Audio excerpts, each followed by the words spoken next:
Bonsoir à toutes et à tous, heureux de vous retrouver pour la tranche info en direct sur votre antenne Canal 10 Télévision, avec au programme de cette soirée Info 10, le journal local et régional qui sera suivi du Focus. Avec nos observateurs du mardi, nous parlerons ce soir d'intelligence artificielle, ce sera après la coupure pub de 19, mais pour l'instant place au JT.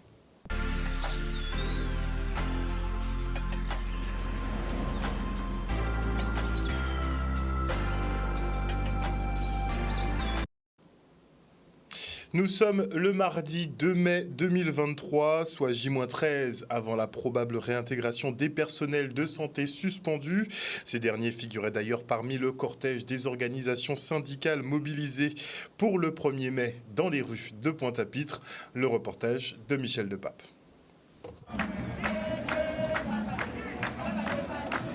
Aujourd'hui, là, c'est une belle journée, tout simplement parce qu'on a pile de monde qui vient dans les journées là, ça, parce qu'il prend un caractère tout particulier et qui prend tout sens à la journée là, ça, parce que c'est une journée à l'élite. Et puis, ce qui jamais nous avons bien pensé qu'il faut travailler maintenant à l'élite parce que c'est les acquis qui ont attaqué. C'est jour en nous aujourd'hui là. Et nous là pour manifester mécontentement en nous par rapport à traitement gouvernement là, ça qu'a fait nous. On peut parler des retraites. Tout le monde vrai genre réforme là passé contre la vie de la majorité des Français, contre la vie de la majorité des travailleurs. Ils sont obligés de nous travailler 2 ans de plus pour nous aller jusqu'à 64 ans. Là, nous savons que le monde ne peut pas aller juste là. Malheureusement, aujourd'hui, le monde peut valer à ça le premier mi. Donc, c'est pour ça que nous faisons une grosse inégalité. Parce que nous avons des problèmes. L'un des premiers problèmes de nos salariés, c'est qu'on a envie de travailler pour vivre. Et ce n'est pas la situation. Regardez qu'on a un taux d'inflation à 16% en France, 9% en Guadeloupe, et en Guadeloupe, ça a toujours repoussé. Donc là, nous sommes à 16%, qui nous fait pour vivre, et puis ça, là, que nous sommes là. Aujourd'hui, là, ils comprennent parce que la situation a pays en nous en danger. Vie à Guadeloupéen en danger. Et là, on va rester garder décision que l'État colonial prend en disant pays là ça, nous avons bien vu qu'il n'y a pas d'intérêt en nous. Il n'y a pas d'intérêt à travailler. Parce que travailler pour gérer autant de problèmes, autant de misère, je dis là, en pays là ça. Parce que travailler ni problème, et ni 2 ans nous avons là pour réintégration à camarades nous. Et 1er mai, contrairement à ça qui marque ce calendrier fait du travail, c'est commémoration à la LIT, commémoration à la Journée internationale des travailleurs en LIT. Et c'est grâce à ça que les camarades qui avant nous gagné les 35 heures, gagné les 8 heures et gagné aussi les congés payés. Et c'est pour ça qu'elle nous a porté force et c'est pour ça qu'elle nous mobilise.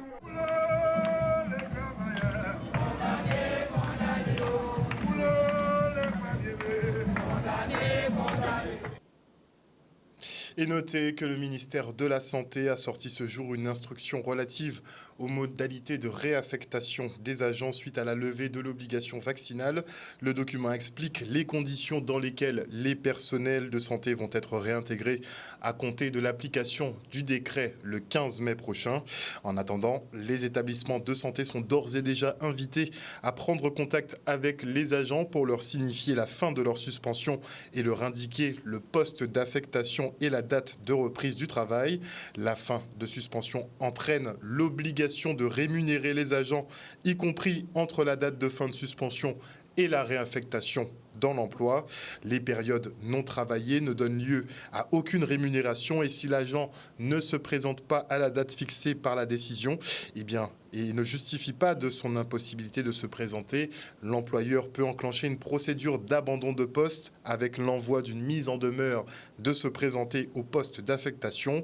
Par principe, l'agent suspendu a le droit de reprendre ses fonctions sur le poste qu'il occupait ou sur un emploi équivalent si cette nouvelle affectation remplit les conditions suivantes, qu'elle n'entraîne aucune modification dans la nature des fonctions, le niveau des responsabilités, la rémunération et la résidence administrative.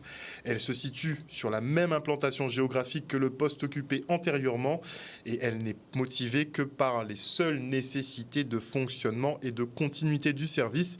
Par exemple, un poste s'il est désormais occupé et ne présente aucun caractère discriminatoire. Si le personnel refuse le poste proposé par l'employeur, si effectivement dans le cadre d'un changement de poste, puisqu'on parle bien de réaffectation, il peut faire l'objet d'une radiation des cadres fonctionnaires ou des effectifs pour abandon de poste sans que la procédure disciplinaire ne doive être engagée, mais seulement après une mise en demeure selon la procédure de droit commun. Donc ce seront des renvois enfin simplifiés. Le contrat de travail du salarié qui a été suspendu pour non-respect de l'obligation vaccinale. Durant cette période, donc, la rémunération du salarié n'a donc pas été maintenue. De plus, cette période n'est pas prise en compte dans l'ancienneté et n'étant pas assimilée à du travail effectif, elle ne donne droit à aucun congé payé. La réintégration n'ouvre pas droit non plus à un rattrapage des salaires, ni prime, ni avantage. Il a levé de l'obligation ne valant qu'à partir de son entrée en vigueur, les professionnels suspendus qui auraient continué à exercer pourront ainsi toujours être poursuivis pour avoir exercé illégalement leur activité au titre de la période pendant laquelle l'obligation vaccinale était en vigueur. Voilà, grosso modo, à peu près ce qui ressort effectivement de cette circulaire sur les modalités de réaffectation donc des personnels suspendus qui devraient intervenir dans le courant du mois, à partir du 15 a priori. Ça, c'est sous réserve que la situation sanitaire ne se détériore pas. On pourrait avoir un revirement de situation dans le cas. Et on se rend maintenant à Morne-à-l'Eau, où la municipalité vient à la rencontre de ses habitants. Et elle a été effectivement du côté du quartier de Jean Solin ce week-end. Regardez. Ce soir, on est bien content de recevoir la municipalité pour pouvoir débattre de certains sujets qui concernent le quartier. Nous avons initié ça déjà depuis quelques temps. C'est vrai que nous avons passé une période difficile avec le Covid, avec une crise sociale à Morne-à-l'Eau. Mais depuis peu, nous avons repris ces réunions de formation à travers nos populations, allant dans les sections, les unes après les autres, écouter les doléances, entendre les critiques, tirer les conséquences et puis pouvoir mener à bien le programme que nous avions proposé à la population. Voilà, c'est un peu l'objet de la rencontre de cet après-midi. Et ici, à Jean-Solin-Cousset, une petite section, je crois qu'il y a du monde et que c'est très animé. Ça nous a vraiment permis d'échanger et de savoir ce qui se passe dans le quartier, les évolutions qui vont avoir lieu, parce que ça fait un moment qu'on n'est pas toujours au courant de ce qui se passe, parce que moi, je travaille pas sur place, j'habite Morne-à-l'Eau, mais je travaille à Bastia, ce qui fait que je suis pas toujours au courant des événements qui ont lieu à Jean Solin, et cette rencontre nous a vraiment permis d'échanger avec les personnes de la commune pour pouvoir faire des avancées dans les choses.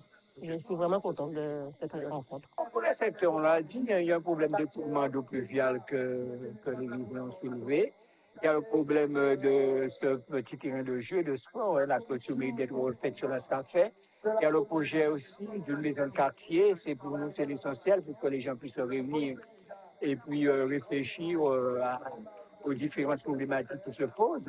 Pour ça, nous sommes dans une région très verdoyante, très belle région, donc quelques aménagements de route, notamment, on en a parlé, donc ce sont les problèmes les plus cruciaux et les plus urgents à régler. Et suite à cette rencontre, le maire de Morne-à-l'Eau, Jean Bardaille, a eu une altercation avec un groupe de jeunes sur le port de Vieux-Bourg. Alors qu'il intervenait pour mettre fin du tapage nocturne, il s'est vu littéralement jeté à l'eau. Un acte largement dénoncé par les politiques de l'île. Et on part maintenant pour l'inauguration du marché de Pointe-à-Pitre qui revit. Nous avons tenu à rénover le site, à instaurer la propreté, la salubrité, la sécurité, puisque chacun se souvient que sur ce marché-là, on ne voyait même pas où il commençait, où il s'achevait, et on se demandait bien où les gens allaient faire leurs besoins tellement tout était négligé. Donc aujourd'hui, c'est un nouvel espace complètement revu, rafraîchi, et chacun a sa place, chacun a son numéro. Et vous voyez, sur le marché des Parcs Côtilleuses, nous avons mis des chapiteaux qui remplacent ces vieilles bâches qui donnaient à notre ville une allure de ghetto, de favelas. Et donc un vrai marché attractif, avec une discipline aussi, puisque chacun devra faire sa part pour que ce marché reste propre. Oui, c'était très attendu, puisque la preuve, ils travaillaient en toute insécurité au niveau de la rue. Effectivement, ils travaillaient à la sauvette. Le marché restait 15 mois. Je rappelle que nous avons fermé le marché pour des raisons de sécurité, d'insalubrité et d'hygiène. Aujourd'hui, toutes ces mesures ont été solutionnées, puisque vous voyez, vous avez un nouveau marché, le bitume a été refait, le marquage et tout, l'hygiène et tout. On a pu réunir toutes les conditions pour permettre justement à ces acteurs de venir travailler dans de bonnes conditions. Oui, ça fait plaisir parce que ça fait bon moment et les marchés, ça ne fonctionne pas. Alors pour aujourd'hui, c'est ouvert. Alors j'espère que ça va rester tout le temps. Quand les clients viennent et ça ferme, c'est comme ça, le vendeur, ça ne vendit pas. Parce qu'à chaque fois, les clients viennent et après c'est fermé, les clients partent, ça revient. Alors au marché, ça doit rester définitif ouvert. Nous nettoyons les écuries d'OGS, disons. Nous nettoyons mètre carré par mètre carré, espace par espace, les marchés, les toilettes, les rues de Pointe-à-Pitre. C'est notre obsession. Comment faire pour que cette ville devienne propre? Et quand on n'y arrive pas seul, nous en appelons à la population. Mais nous sommes acharnés. Il faudra que cette ville retrouve toute sa joie de vivre, tout son attrait habituel, que Pointe-à-Pitre revienne sur la place. Comme je dis, Pointe-à-Pitre is back. Et nous le prouvons. Un reportage signé Charlie Dagonia. Et on part maintenant pour l'exposition des élèves de l'école Lucie Calendrier-Bicep à Sainte-Anne qui font découvrir la ville et ses acteurs par le biais de photographies. Le reste en images. Projet de base, l'idée en fait de faire découvrir Sainte-Anne par la photo et par le biais des enfants, et c'est ce qu'on a essayé de faire et je pense que c'est une belle réussite aujourd'hui. On a voulu mettre en avant les photos avec le boulanger à la plage. Je ne savais pas qu'il y avait autant de cases créoles abandonnées à côté de notre école. Aussi, j'ai découvert de nouveaux métiers. Et aussi, on a vu que Sainte-Anne était très beau. Faire en sorte que les enfants soient mis en avant, la vision des enfants, puisque ce sont leurs photos. Toutes les photos qui ont été prises par les enfants. Et elles ont été choisies certes par les professionnels, mais c'est d'abord leur vision à eux qui nous importait et c'est ma plus grande joie et ma plus grande fierté aujourd'hui. C'est une fierté et ça fait plaisir de voir que l'éducation met en place des activités qui permettent aux enfants de se développer, pas uniquement par le biais de cahiers et autres, mais ils apprennent aussi, il y a une certaine pédagogie dans l'apprentissage, les outils, tout ce qui est téléphone, tablette et autres. Et le résultat est là, comme vous le voyez, les enfants se sont très bien débrouillés. Ils ont été tout de suite très intéressés. On a vu d'abord quelques notions un petit peu théoriques, de cadrage, mais tout en étant ludiques, en faisant des activités dans la cour de l'école. Et ils ont capté très très vite, d'ailleurs, vous voyez le résultat, le cadrage, la lumière, les contre-jours, les lignes directrices. Voilà, la base de la photographie et ils sont arrivés à faire de très très beaux clichés. Ils étaient quand même assez impliqués, ils étaient contents justement de pouvoir utiliser justement les outils qu'ils utilisent en divertissement en général. Et là, ils étaient, pour ma part, ma fille en tout cas, était contente de pouvoir l'utiliser pour l'école. On a détecté alors surtout dans la classe de CM2, où c'était quand même plus facile. Ils étaient plus réceptifs. Il y a quelques élèves, oui, qui ont déjà, pour certains, la technique, qui connaissent déjà beaucoup de vocabulaire et qui savent à quoi ça correspond. Et pour une petite fille, justement, qui a l'œil déjà, qui nous a vraiment fait de très très belles photos, très bien cadrées, pleines d'émotions.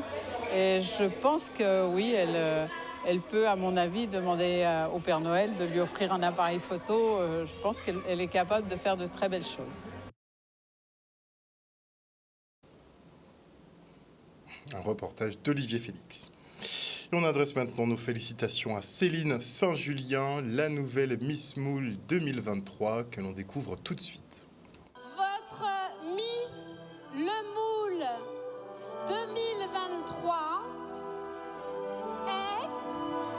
Madame Carabin, c'est à vous. La candidate de nous rejoindre pour mettre numéro 10, Colline.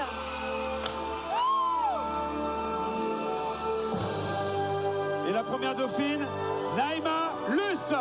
Beaucoup d'émotions, vraiment beaucoup de joie. Je retiens de très bons souvenirs de cette aventure. Je félicite la Miss Moule avec ses 2 dauphines. On a assisté à une très belle élection. Moi, je suis ravie d'être présidente de jury pour cette élection de Miss Le Moule, puisque mes 2 parents sont mouliens, donc évidemment cette ville est très importante pour moi et chère à mon cœur. Et c'était très intéressant puisqu'il y avait un thème qui était les déesses du patrimoine. Donc ce soir, on a voyagé à travers toute cette ville du Moule, redécouvrir toutes ces richesses du patrimoine. Et nous avons ce soir élu la candidate numéro 10, Colline, qui sera, je suis sûre, une très belle ambassadrice pour la ville du Moule.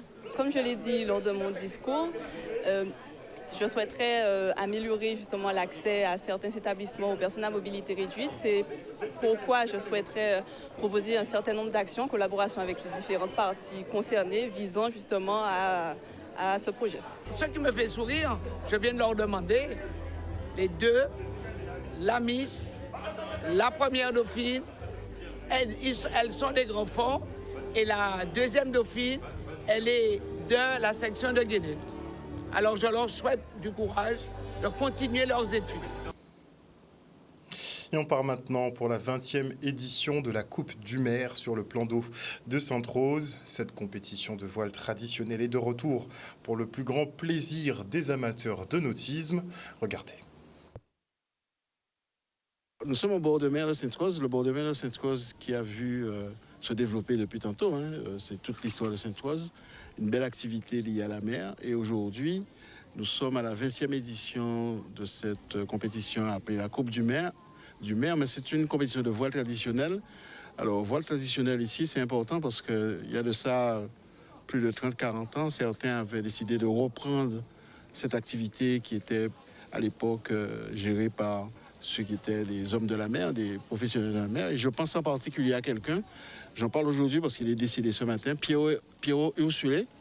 C'est lui qui avait eu l'idée de refaire un canot à voile qu'il avait appelé Distraction. Et c'est à partir de là qu'on a repris goût à faire ces compétitions. Et en 2003, le maire de l'époque avait créé cette compétition qui s'est appelée la Coupe du Maire. Donc c'est une occasion pour nous, chaque 1er mai, de donner rendez-vous à tous les équipages de Guadeloupe, de voile traditionnel, 1 mois et demi, 2 mois avant le Tradito, pour que Sainte-Rose marque bien son empreinte par rapport à cette compétition. Par rapport à la course, donc vous savez, en général, quand il y a une manifestation, il y a 2 types de public. Il y a celui qui vient pour la course, et puis il y en a les habitants de la commune qui viennent, qui déambulent un petit peu sur le site, qui regardent ce qu'on propose au niveau des stands et qui profitent de la course. Donc c'est vrai qu'aujourd'hui, ce n'est pas la foule, mais on a quand même eu de la visite, et puis les gens sont toujours contents de découvrir ce que font les Guadeloupéens, et puis se retrouver ensemble. Un départ moyen, départ opportun, pas évident.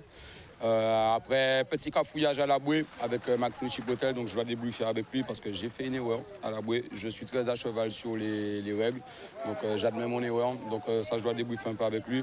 Mais en soi, le bateau a bien fonctionné, on arrive à se dégager assez rapidement de la flotte parce qu'il y a eu une bascule à un moment où ça a carrément basculé un peu au sud. Donc nous, on a eu la chance de ne pas virer trop tôt, donc on a pu profiter un peu de cette bascule.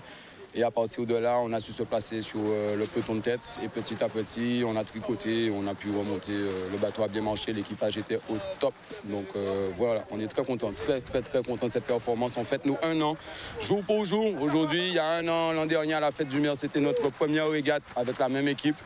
Aujourd'hui, voilà, jour pour jour, 1 an après, on revient et on la gagne. Donc on est content, super content et voilà, ça se fête. Un reportage de Vianney Valverde. Et on prend le départ des Rondes Vertes à Petit-Bourg qui reviennent pour la 17e édition. Durant les 2 jours d'animation, les coureurs et cyclistes ont ainsi pu découvrir le territoire sous ses différentes facettes en sillonnant les nouveaux circuits confectionnés spécialement pour l'événement. Regardez. Les Rondes Vertes dans la ville verte, c'est idéal pour Petit-Bourg, un territoire qui nécessite des découvertes. Et en réalité, ce sont des découvertes qui se font en famille, qui se font avec des compétiteurs, avec des non-compétiteurs. Mais c'est une fête vraiment du vélo, mais c'est aussi une fête de la nature. Le territoire de Petit-Bourg dispose de sites magnifiques, de coins magnifiques à découvrir à vélo ou à pied. Et nous sommes heureux d'accueillir à niveau cette compétition. C'est plus qu'une compétition, c'est un plaisir en fait, c'est une découverte. Nous sommes heureux de pouvoir être présents pour cette nouvelle édition après quelques périodes difficiles, mais tout redémarre. Les rondes vertes, comme je disais, c'est la 17e édition. Donc initialement, les rondes vertes, c'était sur une journée. C'était une grande randonnée qui était ouverte à l'ensemble du monde du vélo. En général, nous avons en majorité les cyclistes sur route. Malheureusement, cette année, il y a une compétition sur la route. Ils ne sont pas présents. On essaiera l'année prochaine d'essayer d'innover de façon à ce que tous les cyclistes, que ce soit les compétiteurs ou les innovants, puissent participer en fait, à cette manifestation. Le monde qu'il y a ici, ce n'est pas que Petit-Bourg, c'est la Guadeloupe. Ce sont les amoureux de la nature, ce sont les amoureux du vélo, ce sont les amoureux de la découverte, ceux qui entendent prendre plaisir ensemble. Et c'est surtout ça qui nous convient. Alors, les One World, oui, j'ai participé. Ça a fait 3e édition, moi. Et bon, nous avons un petit groupe, son association PDLV, comme Mario là, c'est Mario association là. Nous, en groupe, bon matin là, nous avons participé au One Vert. Moi, ça me fait très plaisir d'être présente, d'avoir accompagné mon fils. Parce qu'en fait, moi, je trouve que ça fait beaucoup plaisir à un enfant que son parent soit là pour l'accompagner. Et c'est vrai qu'au niveau coût financier, ça demande beaucoup. C'est un sacrifice. Mais moi je le suivrai tant qu'il voudra faire le vélo. Top départ. Je vous entends pas. Oh, voilà, et ça continue, ça n'arrête pas, on y va. À chaque fois qu'on passe sous l'arche, faites-moi manifestez-vous. Ouais, on continue. Ça, c'était les sportifs, ceux qui partiront pour la compétition. J'entends pas. Et on enchaîne avec la Joggers qui cette année sensibilise à l'hypertension et aux accidents vasculaires cérébraux. Les 400 coureurs ont effectué leur parcours dans les rues de Basse-Terre avant de se rendre sur le village santé. Le reportage. Belle manifestation dans les rues de Basse-Terre, hein, comme chaque année la Joggers c'est aux Abîmes et à Basse-Terre, hein, donc c'est cette édition bastérienne. Hein. Le thème qui a été choisi c'est l'hypertension artérielle et AVC, donc c'est une actualité qui nous touche, hein, notamment avec le basketteur Gélabal, pour vous dire qu'il n'y a pas d'âge, il n'y a pas de conditions physiques. Voilà. Après, ça peut toucher tout le monde. Donc c'est pour ça que la Joggers a décidé cette année de venir en aide à cette association HTA Guad, hein, pour encore donner plus de moyens à cette association, pour continuer à faire de l'information, du dépistage. C'est pour cause, c'est en prévention, hein, c'est l'AVC, tout ça, et puis on garde son plaisir de venir là aussi, en plus c'est Basse-Terre, donc c'est pour la bonne cause. Nous, les gens de Basse-Terre, on se plaint qu'il ne se passe jamais rien. Donc là, j'ai constaté qu'on est venu, on a répondu présent. Malgré la difficulté, parce qu'il fait chaud, et puis c'est pas tout plat, quoi, en fait. On a le Carmel pour arriver à l'Ardenois. C'est la petite difficulté de la course, mais que du bonheur. Une première fois que c'est très agréable, beaucoup de soleil, et c'est dur, un peu difficile pour les côtes, pour les short-côtes, mais qui sont beaucoup de niveaux. Oui, et c'est dur. Belle manifestation, il fait beau, il y a beaucoup de monde. Les organisateurs ont été très bons. La ville de Basse-Terre, bien sûr, a rempli son rôle pour permettre techniquement que cette manifestation ait lieu. Et bien sûr, le médecin cardiologue, le médecin du sport que je suis, est très heureux puisque c'est pour la bonne cause. C'est l'hypertension artérielle, première cause d'accident vasculaire cérébral. Et c'est surtout la sensibilisation au bienfait de l'activité physique. Et donc, nous sommes très heureux de voir qu'il y a beaucoup de monde. Et surtout, il y a le dépistage. Il y a des stands où on fait du dépistage de l'hypertension, du diabète, les gestes qui sauvent. Voilà, donc nous sommes très heureux que cette manifestation se déroule sous les meilleurs auspices. Belle course, hein. On a eu plus de 500 personnes dans les rues de Basse-Terre ce matin, de la marche et de la course. Hein. Après, le village de santé où les gens ont pu et peuvent toujours se dépister au niveau tension artérielle et diabète. Hein. et les gestes de premier secours aussi. Donc tout ça pour vous montrer, voilà, il y a le sport est fédérateur et à travers le sport, voilà, l'association Conseil Sport Événements fait en sorte que le thème autour du sport soit mis en action, soit mis en valeur, tout ça pour que cette belle famille Guadeloupe soit au rendez-vous de la Joggers comme chaque année. Et notez avant de se quitter que le SMGEAG, le SIAG et la communauté d'agglomération Grand Sud Caraïbes sont visés dans le cadre d'une plainte au pénal. Lassés des coupures d'eau et de sa non-potabilité récurrente, les usagers se soulèvent. Ils sont presque une centaine à se joindre au dossier pour faire condamner les acteurs de l'eau responsables des manques d'eau et aussi effectivement du fait qu'on boive une eau de très mauvaise qualité quasiment en permanence. Voilà, chers téléspectateurs, nous sommes arrivés au terme de ce journal. N'oubliez pas effectivement que la réintégration des personnels de santé devrait intervenir à compter du 15 mai prochain. Les établissements de santé sont censés prendre à tâche avec les agents suspendus. Les agents de leur côté peuvent aussi se faire recenser au niveau de leur établissement. En tout cas, il y aura donc des réaffectations en fonction des possibilités. Ceux qui pourront récupérer leur poste le feront. D'autres se verront peut-être proposer de nouveaux jobs au sein de l'hôpital. Pas de rémunération sur la période de suspension, pas d'ouverture pour des droits à congé, pas de retraite, enfin pas de cotisation. Les syndicats effectivement n'auront a priori rien de tout ça, ce qui risque de mettre un petit peu le feu aux poudres ici au Guadeloupe. On verra comment la situation évolue. En tout cas, une bonne soirée à vous à l'écoute de nos programmes. N'oubliez pas que chez nous, vous faites l'information que nous diffusons. Le JT revient demain à 18h30. Une bonne soirée. Bisous tout le monde.